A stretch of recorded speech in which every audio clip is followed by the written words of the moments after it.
न्यायालयीन चौकशीचा अहवाल आता हायकोर्टात सादर करण्यात आलेला आहे आणि अक्षय शिंदेच्या एन्काउंटरला सर्वस्वी पोलीसच जबाबदार असल्याचं म्हटलं गेलंय। स्वसंरक्षणासाठी अक्षयचा एन्काउंटर केल्याचा पोलिसांचा दावा हा संशयास्पद असल्याचं कोर्टाने नमूद केलेलं आहे।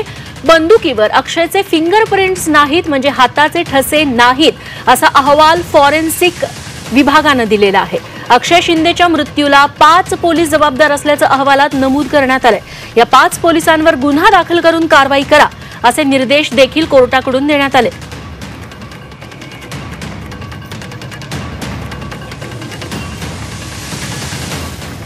अक्षय शिंदेचा मृत्यू संशयास्पद असून 5 पोलीस अधिकाऱ्यांविरोधात फौजदारी खटला चालवा अशी मागणी अहवालातून करण्यात आली आहे। अक्षय शिंदेच्या मृत्यूला पोलीसच जबाबदार असल्याचं अहवालात म्हटलं गेलंय। अक्षय शिंदेच्या मृत्यूला 5 पोलीस जबाबदार आहेत असं लिहिलं गेलंय। स्वसंरक्षणासाठी गोळीबार केल्याचा दावा संशयास्पद असल्याचा उल्लेख देखील अहवालात आहे। बंदुकीवर अक्षयच्या बोटांचे ठसे नाहीत। अक्षय शिंदेचा एन्काउंटर हा संशयास्पद असल्याचं अहवालात लिहिलं गेलंय।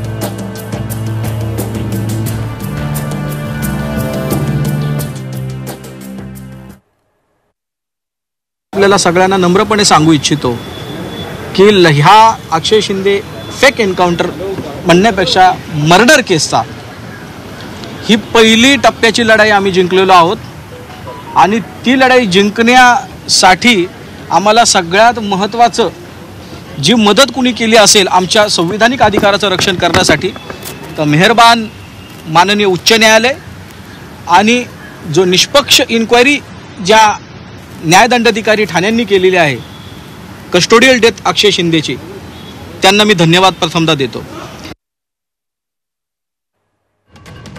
दरम्यान अक्षय शिंदेच्या कथित एन्काउंटर प्रकरणाच्या अहवालानंतर राजकारण तापलंय। राजकीय वर्तुळातून काय प्रतिक्रिया आल्या आहेत बघूया।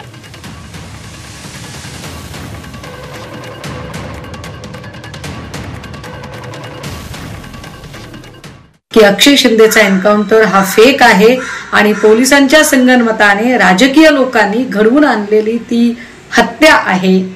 आता ऑनरेबल कोर्टच्या समोर न्यायालयीन चौकशी समितीने सादर केलेल्या अहवालानुसार अक्षय शिंदेला ज्या बंदुकीतून गोळी झाडली त्या बंदुकीवर अक्षय शिंदेच्या हाताचे बोटाचे ठसेच आढळून आले नाहीत असं फॉरेन्सिक अहवाल सांगतो। याचा स्पष्ट अर्थ आहे की अक्षय शिंदेला गोळी घालताना अजून कुणाला तरी वाचवण्यासाठी स्वतःचा नाकर्तेपणा झाकण्यासाठी आणि स्वतःची काळवंडलेली इमेज उजळून घेण्यासाठी जाणीवपूर्वक सत्ताधाऱ्यांनी पोलिसांच्या संगनमताने अक्षय शिंदेचा खून केला।